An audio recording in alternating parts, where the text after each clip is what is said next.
صحابہ کرام علیہ مردوان کے معمولات دیکھیں تو وہ قرآن مجید فرقان حمید پڑھنے کے لیے اپنے ایام اس طرح خاص کر لیتے تھے کہ 7 دن کے اندر کمپلیٹ کر لینا ہے، بلکہ حضرت عثمان غنی رضی اللہ تعالیٰ عنہ کو آپ نے وہ منزلیں خاص طور پر متعین کی تھی کہ آپ پہلی سورہ فاتحہ سے لے کر یعنی جمعہ المبارک کو شب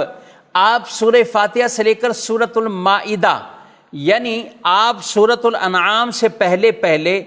سورۃ المائدہ 6 پارے مکمل اور 7ویں پارے کا بھی کچھ حصہ آپ یہ جمعہ کی شب یہ تلاوت فرما لیا کرتے تھے۔ پھر آپ اگلے دن یعنی ہفتہ اور اس کی رات آپ کیا پڑھتے تھے؟ آپ رضی اللہ تعالیٰ عنہ سورۃ الانعام سے شروع فرماتے اور سورۃ الہود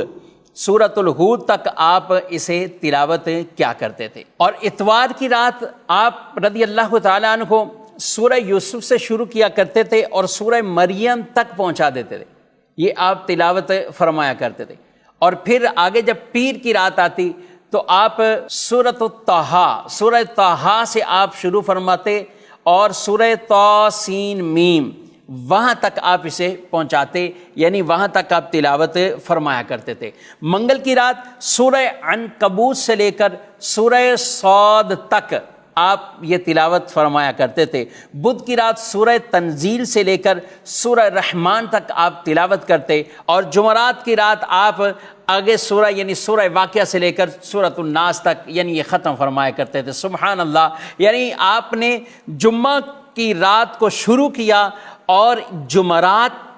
تک آپ نے یہ کمپلیٹ کر دیا۔ اب اگلا دن جمعہ ہے، پھر جمعہ کی رات سے نیا آغاز کرتے، تو گویا کہ آپ 7 دن کے اندر قرآن مجید فرقان حمید کی تلاوت کو مکمل فرما لیا کرتے تھے۔ یہ حضرت عثمان غنی رضی اللہ تعالیٰ عنہ جو کہ جامع القرآن بھی ہے، قرآن سے ویسے ہی ان کو ایک ایسا لگن تھا، پیار تھا اور قرآن سے بڑا تعلق تھا، یہاں تک کہ آپ جب شہید بھی کیے گئے تو اس وقت بھی آپ کی گود مبارکہ میں قرآن مجید فرقان حمید تھا۔ آپ تلاوت کرتے ہوئے اسی حالت میں آپ کو ان بلوائیوں نے شہید کیا اور آپ اس وقت بھی قرآن پاک کی تلاوت فرما رہے تھے، یہاں تک کہ آپ کے جسم مبارک جو زخمی ہوا اس سے جو خون نکلا، اس خون کے کچھ چھینٹے بھی اس کلام پاک کے اس حصے پر وہ پڑے، یعنی آپ گویا کہ قرآن پڑھتے پڑھتے ہی آپ دنیا سے رخصت ہوئے اور مرتبہ شہادت آپ کو نصیب ہوا۔